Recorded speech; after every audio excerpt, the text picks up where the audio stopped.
first wrap up of 2024. Crazy. I can't believe the month is already done. But also January felt super long. I know. I feel both. Some of these books that I read, I feel like I read a long time ago, but then it's like also the opposite. Yeah. Just like that, a month has passed. So today we're gonna sit down and go through every single book we read in January. We did really well. We each read about 10 books, which is insane. What a great start to the year. Normally we range from like 6, 7, 8 books, so 10 is amazing. I also read a lot of nonfiction this month. I read a couple memoirs. I, for the most part, stuck to my TBR, but there was quite a few books on my TBR I did not get to. So I hope that those just trickle into some point later in the year, because there was a lot of literary fictions that I know you guys wanted to hear my thoughts on. So don't worry, if I didn't read them this month, I will read them sometime this year. First 2 books that I read for the year were Bad Blood and the final novella 12. And I love that I did that because the last book that I read in 2023 was All In. So I just continued on and finally finished the series. It is so sad because I love these group of characters so much. This found family just means everything to me. And it's not even about like the mystery part of it. I just adored the characters. I do think this one was actually a little bit slower than the other books, but it did have a really big twist in the end. I think the mystery aspect of the whole series was solid, but I really just stuck around for the people. I did give this 4 stars. I'm gonna give the whole series a 4 stars overall. The final novella kind of felt a little bit irrelevant, if I'm being honest. I think I wanted it to be more about the people and less about a new mystery to uncover. But I do highly recommend the Natural series. I did start off the year with those memoirs. So the first book I read in 2024 was Crying in H Mart by Michelle Zauner. Let's unpack this. I was not personally prepared for what this book entailed. I did not know what I was getting myself into because a lot of times we skim the synopsis so that it doesn't spoil too much of the book. And in this case, that hurt me because I was not mentally prepared for anything that happened in this book. It's a very sad, devastating story about her experience losing her mother to cancer. And it's very graphic, it's very detailed, it's very hard to get through. I can definitely see why this book impacted so many people, why it had such a big following, but it's a tough read. So as long as you know like what you're getting yourself into going into it, I think you'll be fine. For me though, it was a little bit jarring,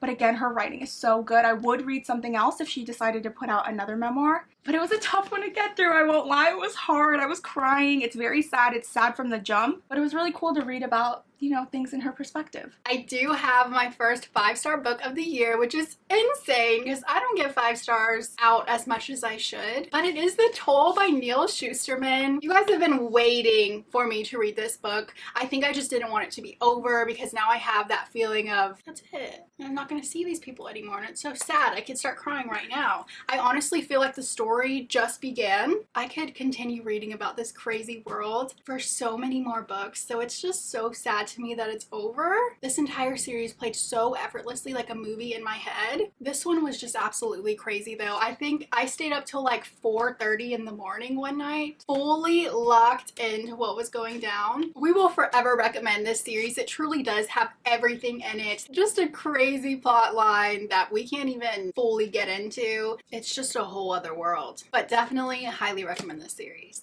So the next memoir I read this month is Lauren Graham's Talking as Fast as I Can. I did listen to the audiobook for this, and it's quite literally just Lorelai Gilmore. It felt like an extended episode of Gilmore Girls. She's very much her character in the way that she speaks, in her jokes, her delivery. So it was a really fun read. This entire book was just like a sneak peek on what goes on behind the scenes. She also talks about like how she got into the industry, things she worked on before the show, after the show, and then more recently how it was going back on set to film like A Year in the Life, which was the Gilmore Girls like reboot that they did, which was also so great. It was honestly just really fun. She keeps things lighthearted and funny. It is really easy to binge. I know she has other memoirs out and I do want to read those as well. I do have to be in the mood for her though, because she's always like in a silly, goofy mood, and you definitely have to be in the right headspace to like want to joke around with her. But it did feel like I was just FaceTiming a friend. I say if you are a Gilmore Girls fan, this is definitely worth the read. I really love Lauren Graham. I can't wait to read more of her work. Next I did read Set on You by Amy Lee. This was a really cute romance. It was a solid read. Definitely not my favorite, but I definitely wanted to read this first because I do want to read X's and O's in February just because it screams a Valentine's Day book. This romance is between Crystal and her gem nemesis Scott, who is a firefighter, which is really hot. I did love these characters. I enjoyed reading about Crystal and her job as a curvy influencer. I did think it was a little bit silly at times because they're like fighting over machines and whatever. I think it's one of those that's just like good to read in the moment, but I honestly feel like I'll probably forget about it later on. But solid read, 3 stars. It was okay. Last memoir I read of the month was Tom Felton's Beyond the Wand, and I was obsessed with this one. I love the Harry Potter movies. I love Tom Felton, so this was just like a match made in heaven for me. I love how he explains like how the audition process was, how he got the role of Draco. I think I like memoirs written by actors because we get so much behind the scenes on what actually happens on set, and I just think that stuff is so interesting. He's funny and charming, so it made for a really good audiobook as well. He also included photos, but honestly this just like made my love for this man grow 10 times more. If he wrote another one, I would definitely read it. I say if you're a fan of the Harry Potter movies, this is definitely worth the read. I'm kind of sad I waited so long to read it. I know he went on like a book tour for this book. That would have been so cool to go to. But I think this month made me like appreciate memoirs a lot more. I'm really into them. I want to get some more. If you have any recommendations for me, definitely let me know in the comments because all of these were really fantastic. Next, I did read The One by Kira Cass. Why did I just realize after reading this book that that was the end and the rest are like a spin-off? I was not prepared for that. When I was reading it, I was like, this feels like a goodbye. Is that the 3rd book in the series? Yeah. So they did a trilogy and They then... did. But I was like, this feels a little like they're trying to say goodbye to me and I don't want to say goodbye. I feel like it's just getting started. I feel like you could do a whole lot more with this world in the series. I'm interested to see what they're going to do with the spin-off and where it's going to pick up. But the ending of this one was actually crazy, and I'm so sad to be saying goodbye to so many characters. Oh my god. I'm saying goodbye to the Naturals. I'm saying goodbye to Scythe. I'm saying goodbye to the Selection. You're finishing a lot of these series. Yeah. That's good though. This series is like a mix between The Bachelor and The Hunger Games. It's a lot of fun. I believe I gave it 4 stars, so highly recommend. I read The Unmaking of June Farrow by Adrienne Young, and you guys, this is my first 5-star read of the year. It was fantastic, a masterpiece, brilliant. I can't believe I don't hear about this book being talked about more. This story does take place in a small town and we're following June. Her family is known to have a curse that is passed down. The whole town remembers how her mom kind of went mad and then she disappeared and left June to be raised with her grandma. Now her grandma's kind of getting older, her grandma's kind of showing the same signs as her mom did, and June herself is already starting to experience hearing and seeing things that aren't really there. So she's like, this curse has come for me, and she's determined to break it. There's a lot of like really odd and strange things happening throughout the book, and I think you're not really supposed to know what's happening until the very end.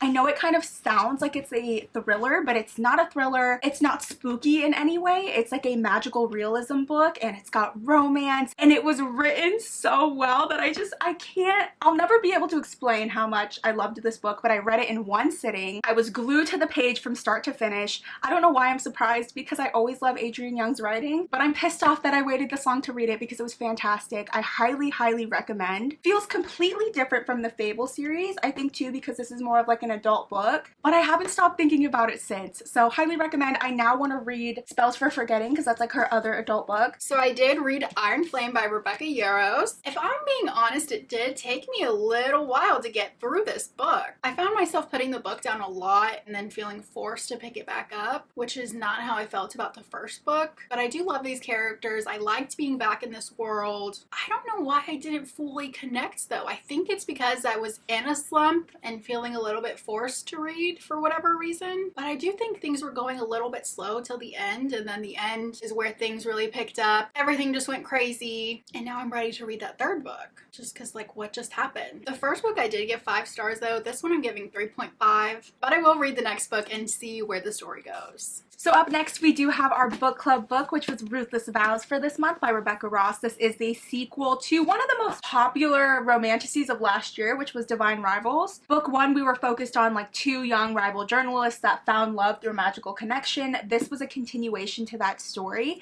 I feel like in this book though, we were focused a lot more on the war and like the politics and the gods of this world. I definitely liked book 1 more, and I thought it was going to be the opposite. I remember the first book, I felt like I need a lot more from the second book, and I don't know if we really got that, or if I'm just being picky for no reason. It's like we got more of the wrong things. Yeah. It was quite the journey. I don't know if it was the journey that I wanted to be on, but it was a journey. I think the way that this second book was set up to begin with, there was going to be a disconnect because of things that happened in the plot, but I didn't think they were going to go this route. I also don't think I necessarily love the fact that the gods, these big magical beings, were like just looked mortal, and they were like, you know, one of the gods is like working in the office looking over papers. Like, I don't know, I sometimes think that could be cool, but for this book it just felt strange. Like, I don't think it was necessary. I remember thinking that too, like, why is this god talking to you? Yeah, it's weird. Rebecca Ross does write so beautifully. It's really unlike anything. So it's not even like her writing that's the problem. I think we just don't like this kind of storyline. I gave it a 3.5. I think I gave it a 3. Kind of just solid in the middle. I think it was a fun one to read with everyone though. So this month we did film a every book that we read in a week video, and that's pretty much all the books that we have left. So if you want to hear more about our thoughts while we were reading those books, go check that video out. But up first I have Pretty Little Wife by Darby Kane. This was my blind book of the month for me, and it is a domestic thriller. It was pretty solid. I gave it a 3 stars. I don't think it was anything special really. It kind of was like a lot of domestic thrillers that I've read where it's like really slow until the very end and then things go crazy. So I really felt like I was kind of struggling through the whole book until I got to the very end. I did have a few different theories about what I thought was going to happen in the end, and I was wrong, but it wasn't like shocking what happened, if that makes any sense. It was just a solid read. The first book I read in that vlog was The Stranger Upstairs by Lisa M. Maitland. This is the one where a social media influencer moves into a murder house and tries to renovate it and kind of make money off of it. However, the townspeople and the house itself do not want her to be there, so it's got spooky aspects. It is a mystery thriller. I do think it had a good start. It had a lot of like creepy, spooky scenes. However, I did not love the ending. I was a little disappointed. I found it a little lackluster, but it was an overall solid read. I just thought they were going to go a different route. It was a quick read though, so if you're looking for something to kind of just get to your reading goal, I'd say this was a solid book, but definitely not my favorite mystery thriller that I've read. I did read Highly Suspicious and Unfairly Cute by Talia Hibbert. This was a really cute YA romance, but it was also like very YA. The characters were likable and they had a really fun banter. There was just a lot of miscommunication moments. I mean, because they are young. So it was a solid read, but I definitely know I would have enjoyed it more if I read it when I was younger. I did give it 3 stars. I would recommend if you want just a fast-paced YA romance. Up next, I read Zodiac Academy Book 7, Heartless Sky, and this was never ending. Never ending. It took me 3 full weeks to read this book. I don't know why, because all of the books leading up to this one I binged and I never had any issues with them. This one started to feel dragged out for me. It definitely feels like the authors are just trying to like milk this story and make it last as long as possible, and it's reflected in the writing. There's a lot of POVs we get in this book that are not necessary. There's also like a lot of scenes that are kind of fun and cute to read about, but it's not adding anything to the plot, so it just makes it feel extra long. And it really sucks because I am in love with all of these characters. I love their growth and their relationships and the found family, but it's like one of those things where none of the characters can catch a break, and I can't believe that there's 3 more full books in this series. I'm hoping that I can just push through and finish it because I would love to see everyone get their happy ending, but this one just missed the mark for me. I think I ended up giving this book like a 3 star, which I haven't done since like the first book in the series, so that was really sad, but I do want to continue on. I know book 9, the final book, is coming out sometime this year, so hopefully I can read it with everyone else, but this one was super disappointing compared to everything else. Up next I have the book that I'm currently reading. I haven't finished yet, but I'm almost done with it, and it is Caught Up by Liz Tomford. I'm almost done. Yeah. I'll be done with it by the end of the month. We are filming a little bit early, so I know I can get there. Y'all know how much I love Liz Tomford. I don't know what it is about this woman, but she just has me fully locked in whatever it is that I'm reading by her. I've talked so much about this series and how every single book in this series series is following a different professional sport.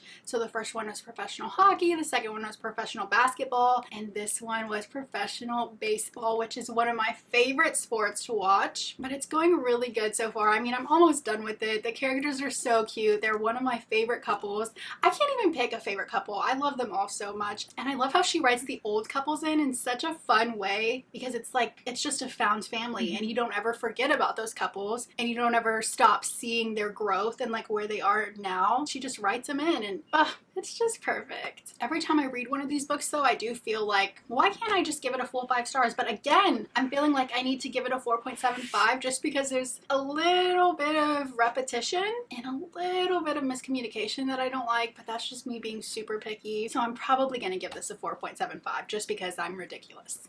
The next book I have is Almond by Won Pyong-sun, and you guys, this is going down as one of my favorite books of all time. I was not expecting that, but it absolutely changed my life. We are following a boy who has a brain condition that doesn't allow him to feel emotions, and we're watching him try and navigate this world on his own. He experiences a bunch of really awful things. It was really sad at times, and I didn't know if I was going to be able to get through it, but we're in his perspective, and he doesn't feel these things the way that normal people would feel, so it's so interesting to read about just how he was able to overcome all of these scenarios. It's such a sad, devastating read, but it's also filled with so much hope and friendship and human connection. It was so well done, and this is a translated version. I cannot imagine how amazing the writing was in the original piece, but this was truly everything and more. This is why I wanted to get into literary fiction, to find books like this. Highly recommend. Definitely think everyone should experience it. It's a short read and it will leave a mark on you. I absolutely loved it. 5 stars. I'll be thinking about this forever. Lastly, I have my current read, which is Notes on an Execution by Danya Kakofka. This one is super interesting. It's about a man on death row, and we're learning about him through 3 different POVs of women throughout his life. It's different than I was expecting though. I think we're more learning about all these other people as well. Like, we're also learning about these women and their lives, not just how he was intertwined in their lives, if that makes sense. I'm really enjoying it. I can't wait to see how it ends. I know a lot of people are waiting to hear my thoughts, and I haven't finished it yet, but I do think I'll finish it by the end of January. I did have a DNF for this month though, and I feel so bad, but this was my blind book of the month, Skin of the Sea by Natasha Bowen. I don't know what it was about this one. I could not get into it. I think that the storyline was really fun. We have a mermaid. She collects souls. The imagery is really rich. The writing is so good, but it's almost just too descriptive for my liking, and I find it distracting. I wasn't able to connect to the characters, and I don't know if it's because I was kind of put into a slump after Zodiac Academy, or if it was just the writing that didn't match with me, but maybe I'll try to finish this later on in the year. It didn't happen for this month, and it's not something that I'm wanting to pick back up. I do really like the plot though. Let me know if you have read it and it's worth just me pushing through and finishing it, but I also don't want to like force myself to read books this year if I'm not having a connection with it. So I don't know, we'll see. This was my 1 DNF, but all the other books this month I feel like have been pretty good. 2 new 5-star reads and 1 DNF. You win some, you lose some, you know? It evens it out. It evens it out. We both got a 5-star read for the month. Hopefully we can continue with that trend. Have a 5-star at least once a month. So these are all of the books that we read in January. It has been such a great reading month for us. I hope that we can keep it up. Make sure to join our Literal Besties Book Club if you haven't already. We will be reading this book for February. The link for that will be in the description. Also, make sure to like and subscribe if you haven't already, and let us know in the comments what your favorite book of January was. Thank you guys so much for watching. We will see you guys next time. Also, how do we like the new book of the month section here? It needed something. Yeah. I love that. And then I can keep growing it to the very top. Yeah. Well. Yeah. Okay, moving in back to my normal fiction, regularly scheduled programming. Wow. again. The first 2 books that I read, my eyes switching, but the ending of this one was actually crazy. Okay.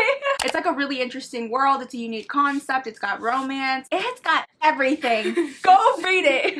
Look at my nail file bookmark.